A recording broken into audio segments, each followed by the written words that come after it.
Salam, selamat pagi semuanya. Semoga saudara dalam keadaan sehat dan puji syukur kepada Tuhan karena berkat Tuhan masih menghampiri kita pada pagi hari. Sebelum melakukan aktivitas kita sepanjang hari ini, sejenak kita mau disapa firman Tuhan. Kita terlebih dahulu berdoa. Allah Bapa yang Maha Kuasa, yang telah memberikan kami berkat pada pagi hari ini. Dan sebelum kami melakukan segala kegiatan kami serahkan terlebih dahulu hati kami untuk disapa firman. Karena itu Tuhan, berfirman Engkau, terpujilah nama-Mu. Amin. Firman Tuhan yang menyapa kita pada pagi hari ini, Jumat tanggal 8 Mei 2026. Tertulis dalam surat Rasul Paulus kepada Filemon pasal 1 ayat 15 sampai dengan ayat 16. Demikian dikatakan. Sebab mungkin karena itulah dia dipisahkan sejenak daripadamu, supaya engkau dapat menerimanya untuk selama-lamanya, bukan lagi sebagai hamba, melainkan lebih daripada hamba, yaitu sebagai saudara yang kekasih.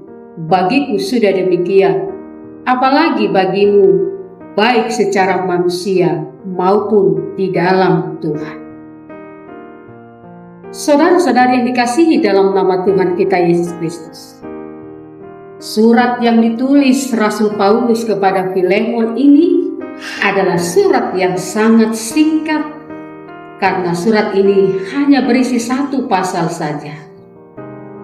Kenapa Paulus perlu menulis surat kepada Filemon, anak rohaninya? Ini berurusan dengan Onesimus.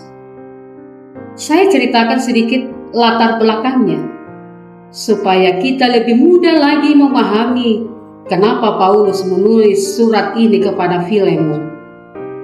Kalau Anda pernah ditipu, dicurigai ataupun dikecewakan oleh orang terdekatmu, tentu Anda bisa merasakan pergumulan seperti yang Filemon rasakan.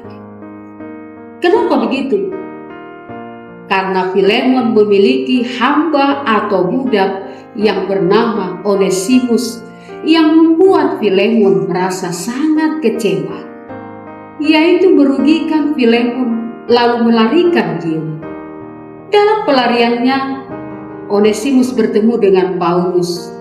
Kemudian Paulus memberitakan Injil kepadanya, lalu dia bertobat serta berubah. Dia benar-benar menyesal telah merugikan Filemon lalu melarikan diri. Oleh karena itu, Paulus ingin memulihkan hubungan Filemon dengan Onesimus.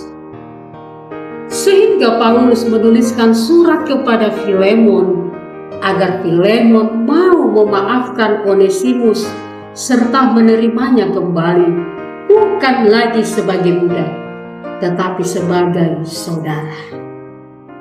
Menurut hukum yang berlaku pada saat itu, Filemon berhak mencari dan mengejar Onesimus, dan ketika menemukannya, Filemon dapat melakukan apapun yang diinginkan kepada Onesimus, karena dia adalah budaknya. Dia berhak menghukum Onesimus dengan hukuman yang seberat-beratnya. Hal ini tidak mudah bagi Filemon. Kenapa? Di satu sisi, orang yang meminta untuk memaafkan dan menerima kembali Onesimus adalah Paulus sebagai bapa rohaninya. Filemon percaya tujuan Paulus adalah untuk kebaikan, sebab Paulus selalu menyampaikan hal-hal yang baik. Filemon ingin mengikuti nasihat Paulus, namun dari sisi kemanusiaannya tidaklah mudah baginya untuk mengikuti nasihat Paulus. Terlebih Paulus memintanya agar menerima Onesimus tidak lagi sebagai hamba atau budak, melainkan sebagai saudara. Kita dapat melihat pada ayat 16, di mana Paulus berkata, bukan lagi sebagai hamba, melainkan lebih daripada hamba, yaitu sebagai saudara yang kekasih. Bagi Filemon, menerima kembali Onesimus tetap sebagai budak saja sudah sangat sulit. Apalagi jika harus menerimanya kembali sebagai saudara yang kekasih di dalam Tuhan. Walaupun demikian, Filemon tetap mengikuti nasihat Paulus untuk memaafkan Onesimus dan menerimanya kembali sebagai saudara. Paulus sangat mengenal Filemon, dan dia yakin Filemon akan taat serta mengikuti permintaan Paulus. Seperti yang dikatakan di ayat 21, dengan percaya kepada ketaatanmu, kutuliskan ini kepadamu. Aku tahu lebih daripada permintaanku ini akan kau lakukan.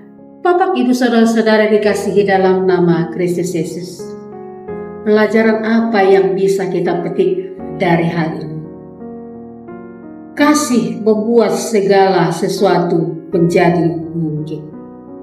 Tanpa adanya kasih, tidak mungkin hubungan Filemon dengan Onesimus bisa pulih kembali. Filemon punya alasan untuk mengejar dan menghukum Onesimus dengan seberat-beratnya karena Onesimus adalah budak kepunyaannya. Tapi karena kasih, dia bisa memaafkan dan menerima kembali Onesimus, bahkan sebagai saudara di dalam Tuhan. Jika saudara merasa kecewa atau merasa dicurangi oleh seseorang, hari ini kita belajar bahwa kasih memampukan kita untuk memaafkan dan menerimanya sebagai saudara, sehingga hubungan kita benar-benar dipulihkan kembali. Mintalah hikmat dan tuntunan Roh Kudus agar kita memiliki kasih, sehingga kita mampu mengampuni dan mengasihi orang yang telah mengecewakan dan menyakiti kita, seperti Kristus yang telah mengampuni dan selalu mengasihi kita. Amin. Kita berdoa. Terima kasih ya Allah Bapa. Kami telah mendengarkan firman-Mu yang menjadi landasan di dalam hidup kami.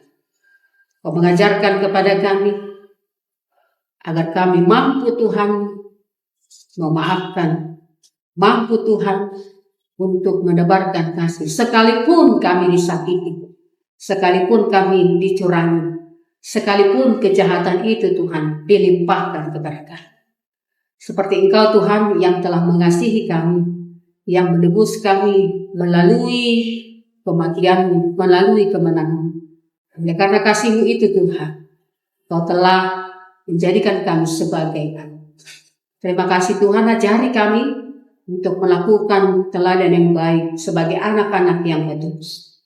Satu hari ini kami serahkan perjalanan kami, kegiatan kami, aktivitas kami kepadamu Tuhan. Biarlah Engkau yang menyertai jemaat yang dalam keadaan sakit, Tuhan bergumul, Tuhanlah yang menyertai, dan Tuhanlah yang melindungi. Bila kami Tuhan, kami serahkan hidup kami ke dalam tangan-Mu. Di dalam Kristus Yesus kami berdoa. Amin.